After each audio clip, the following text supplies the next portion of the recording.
The following program is a Town of Colonie television production of the William K. Sanford Town Library.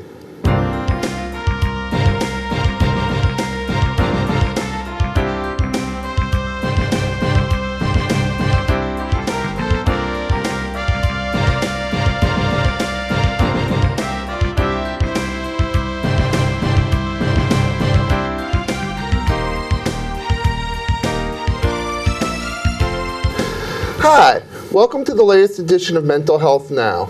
I'm your host, Matthew Shapiro from the National Alliance on Mental Illness New York State, NAMI-NYS.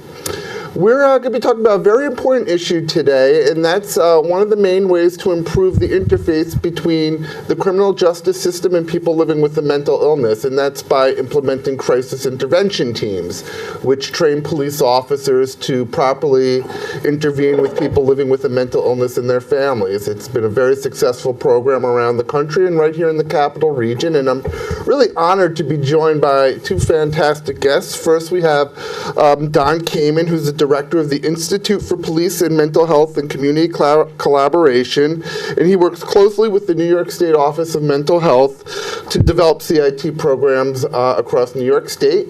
And also joining us today is Lieutenant Willie Flack III from the Albany Police Department, and he's the CIT coordinator for the Albany Police Department, and he is also the recipient of our 2017 NAMI-New York State Criminal Justice Award. So welcome, gentlemen. Thank you for joining me today. Good to be here, Matthew. Thanks for having us. Thanks for having us. I'm so happy. This is a topic that's so important to us here at NAMI and a lot of families impacted by mental illness. So, Don, I want to start with you. Can you guys explain what CIT is? Sure. First, let me say I'm pleased to hear you describe CIT as Crisis Intervention Team, because many times people say that CIT stands for Crisis Intervention Training, and so we can get to that later. But indeed, CIT is Crisis Intervention Team, and Crisis Intervention Team programs are really designed to address two main issues.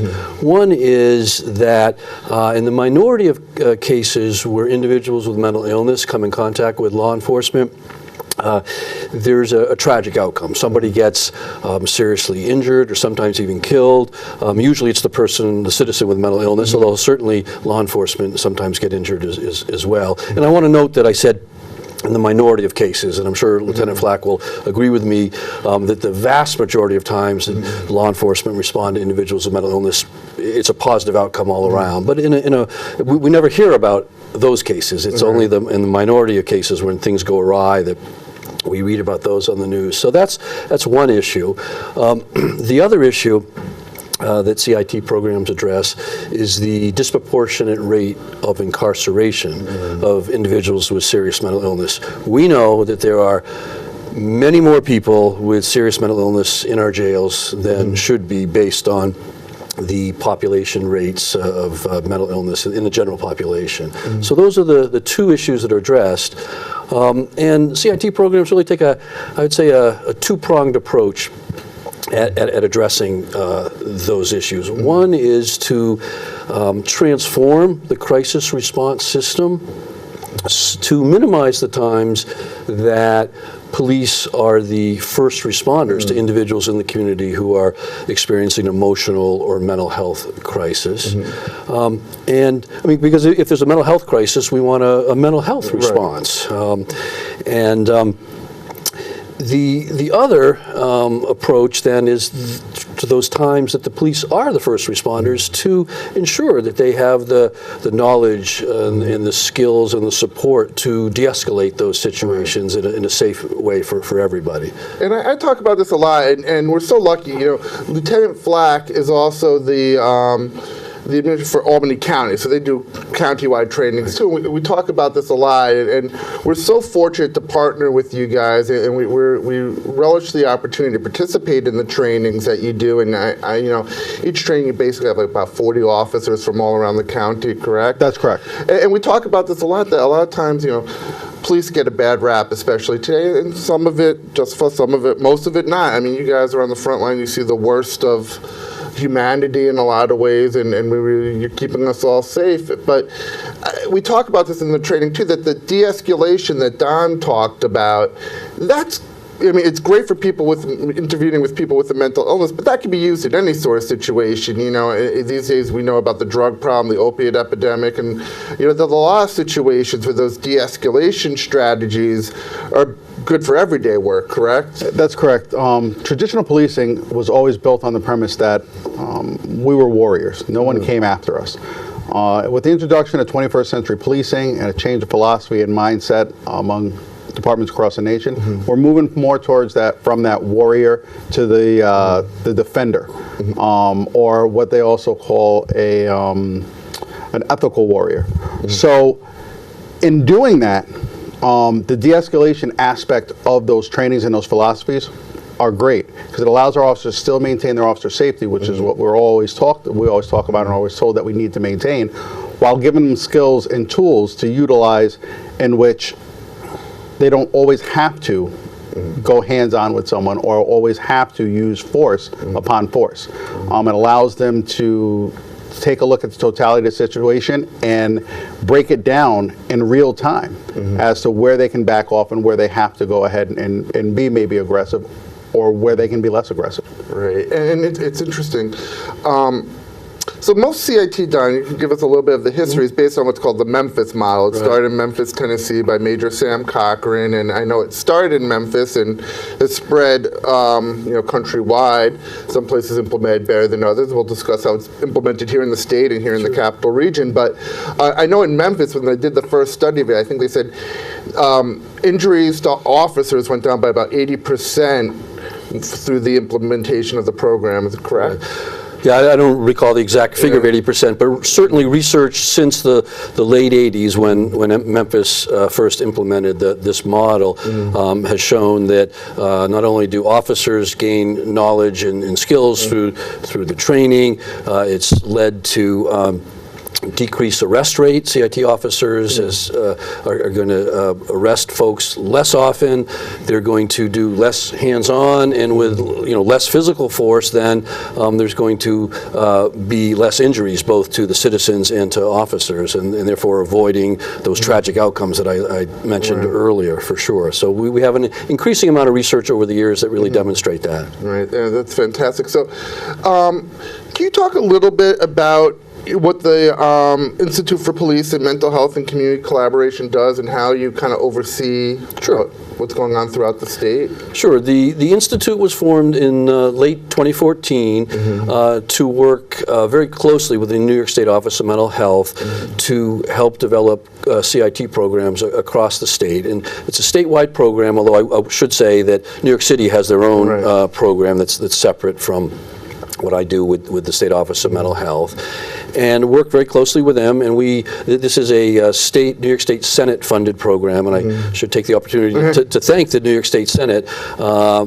for funding this since 2014 on a yearly basis. Because I think some people might not understand the funding. When you say it's the Senate, people just think it's from the state. So the Assembly has like a line, the Senate has a line, and the executive. So all your funding is actually coming through Senate money. Right. And Right. So the Senate, and that both Senator Carlucci, who was initially the chair when this started of the Mental Hygiene Committee in the Senate, and now it's Senator Ord.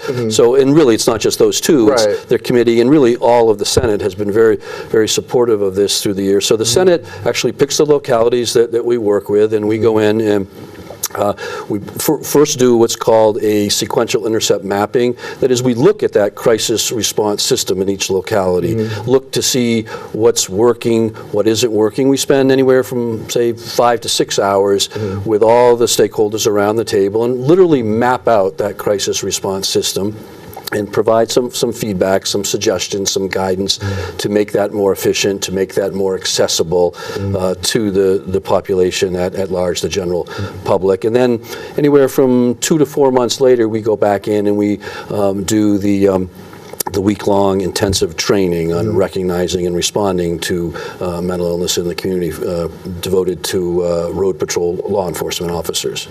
So roughly, how many, so you're working with departments all over the state, how many departments roughly now are actually implementing CIT trainings? As I said, crisis intervention trainings, but you said there is a 40-hour training. Right. Okay, So I will, let me get back to that issue, because I clearly the training is absolutely necessary. It's not sufficient for a CIT program. What really makes the program is the ongoing collaboration with with the mental health system, with consumers, with advocates, and a variety of other players at the local level. So through the statewide program since the 2014-2015 budget cycle, we've worked with about 20 localities across the state. There are more than 20 that have CIT programs, Albany being another one, and there's a variety of other ones that have developed things on their own or with other consultants.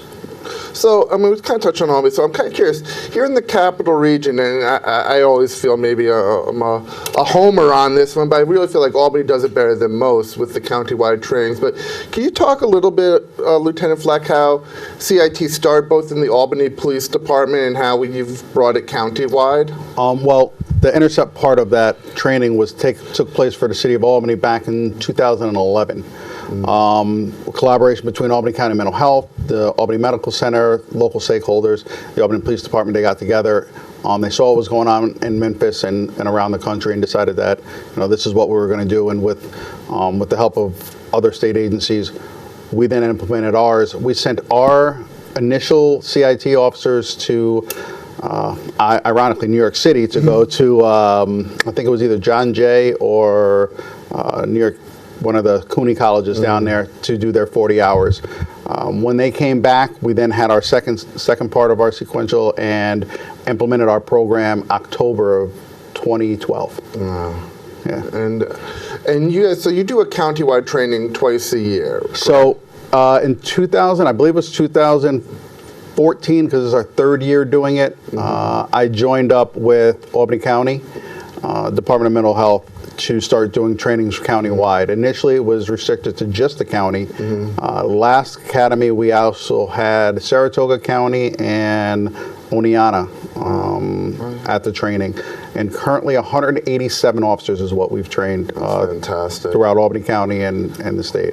And so you said it's a week-long training. I'm going to start with the end a little bit, because that's the part maybe I'm most familiar with. Like I said, we're so fortunate to partner with you guys. I know on the last day of the training, you bring in family members and people living with a mental illness to talk about, give our perspective. And I think, it's an interesting kind of arc. I mean, you would think by Friday, the end of the week, the officers will all be burnt out. They've been, in class for a whole week, but they're always so engaged. And it's really, I mean, it sounds kind of cheesy, so I apologize, but it's really like one of the highlights of my year coming to the trainings. I love interacting with the officers and hearing their questions and seeing that they really care. And some of them, so talk a little bit about what you feel the responses you get from the officers during the training is. Like I said before, traditional policing has always been kind of rough and ready. As we switch from that warrior to more of a defender, protector mentality, you have the guys initially when they get there, they're like, they have sayings as far as, I'm not here to be a social worker and I want to be a cop. And I think through the week-long training, seeing exactly what mental health is and what mental health issues are, and understanding that it touches everyone's lives, whether we realize it or not. Being able to break down some of the stigma, that by the time we actually get the clients there and people representative of the community, they realize that it's really not a separate community, it's all one community, and they want to hear the stories. They want to know what's going on. I've been very fortunate to team with Katie Flanagan and doing the training, who brings a wealth of knowledge. We're fortunate that our mobile crisis team here in the city of Albany has a great relationship with the police department, always has. So just so people are confused, in both of you guys, the difference between a CIT trained team and a mobile crisis team. Okay. So for those who might not Well, understand that. the CIT trained team is the group of officers that are selected in order to implement CIT crisis intervention.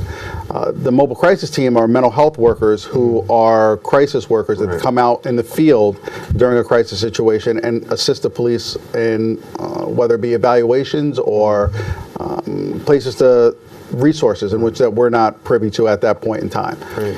And for our viewers too, I know we've had Dr. Dixon from CDPC on the show before, who talked more about the crisis, the mobile teams. So you can find that information there. Can I just go back to something that you two were just talking about a moment ago, the importance of the consumer and family panel.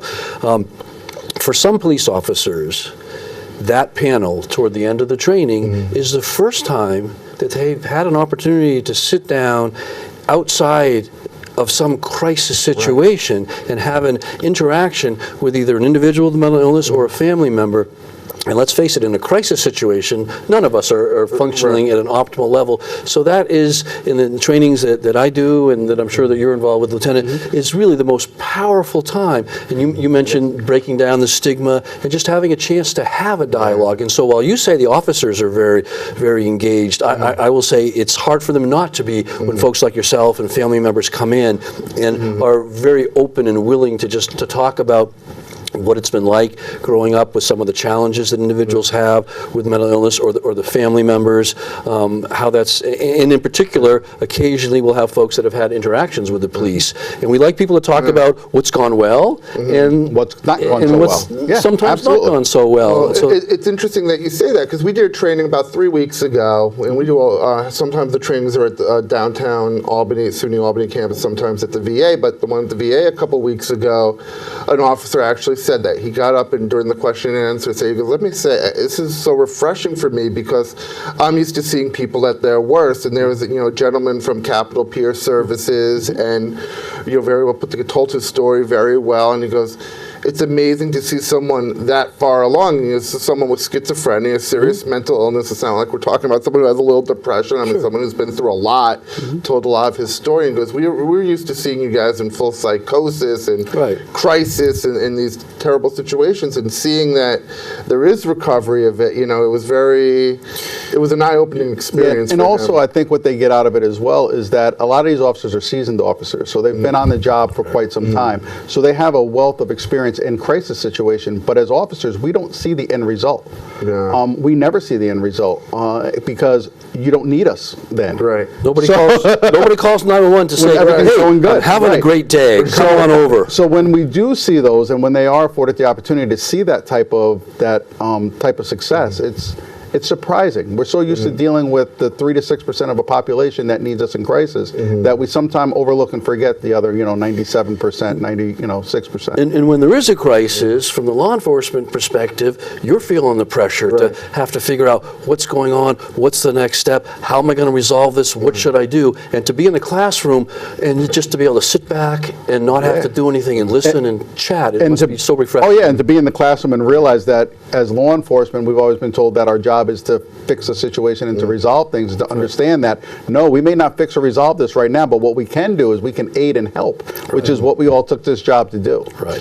One of my coolest memories, my favorite memory from doing the training, I think I've been 4 or 5 of them now that you guys have done here in Albany, it's probably 2 or 3 ago. It was probably the last one at the VA, so maybe 3 trainings ago. There was a female officer who got up and she goes, I've had mental illness. She goes, I had very serious postpartum depression. And she goes, I know how tough it is. She goes, this is the first time I've talked about it. I was always afraid to talk about it among my peer, my colleagues. And hearing your story, it was like you saw the light go off for her. And that was very brave because,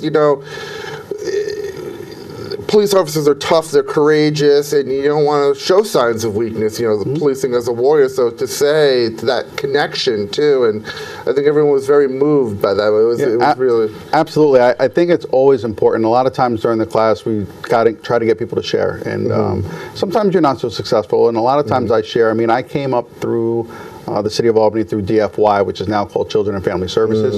So I was sent up here through the criminal justice system for juveniles. I had a diagnosis when I was younger. I've done a lot of therapy, a lot of sitting in offices with social workers and docs, and to work things out.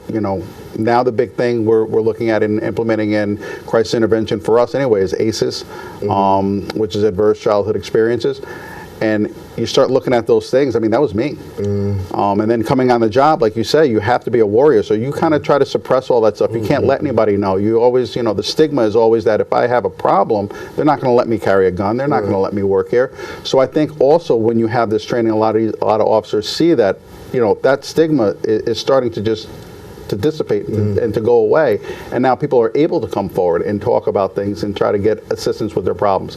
So CIT helps us as officers as much as interpersonally as it does with being able to help the communities. And that's a big thing, because I talk about this too in my training when I present in the training, is that you guys have to be aware of mental health issues. I mean, we talk a lot about PTSD with soldiers and things, but you guys, I said before, see the worst in humanity. You see traumatic things every day. You see the underbelly of society, whether, it's people who are in the lower social economic issues that have these, kids who don't have enough to eat. All these things are traumatic, and only you guys know what you guys experience. Right. So, one of the things I always do talk about is encourage you guys to talk to each other. If you both, especially, you have a special relationship with your partner, usually as an officer, and if you guys have seen something that was traumatic and talk about it. Only you talk. Don't be afraid to talk about it with each other, because only you will understand what your colleagues have gone through. And there are a lot of suicide is a little higher with police substance abuse issues. So has that helped, do you think?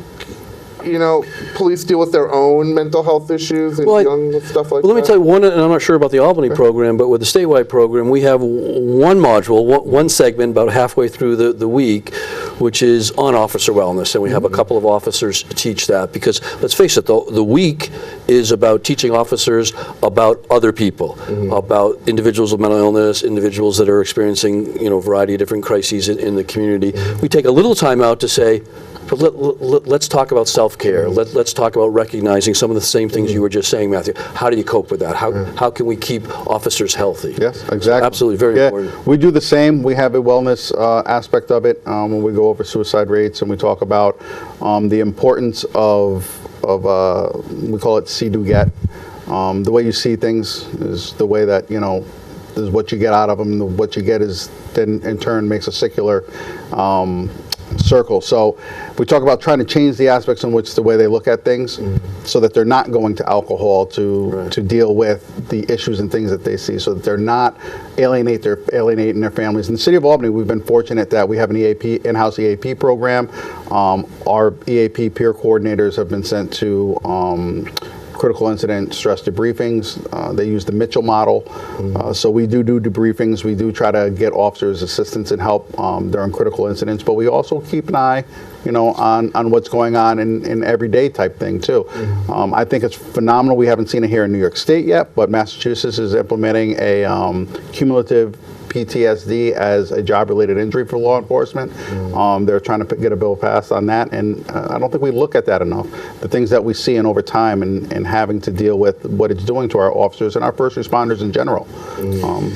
We mentioned stigma earlier, and I still think, at least in my experience, there's still a stigma for law enforcement, and for everybody really, but we're talking about law enforcement now, about going to the EAP or going to professionals. So you also mentioned peer support, and it's something that I've seen across the state is there's much more interest in having peer support, meaning trained law enforcement officers talking to their colleagues. Folks are generally more comfortable talking to a buddy than going to a professional, although I think that's slowly, hopefully, eroding over the time too. And what we're seeing a lot, especially with the implementation of CIT programs and more mental health awareness programs throughout the state and throughout, especially Albany County, we're starting to see law enforcement officers who are leaving, actually going into the mental health field, and then providing those services on a professional level.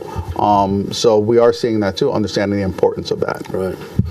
Great. One of the things, I'll jump to this first and then get to my other point. But both of you guys two are involved with CIT International. I know you're on the board and you go to me. Can you talk a little bit about what they do and Sure. how this kind of thing has become a global phenomenon in a way?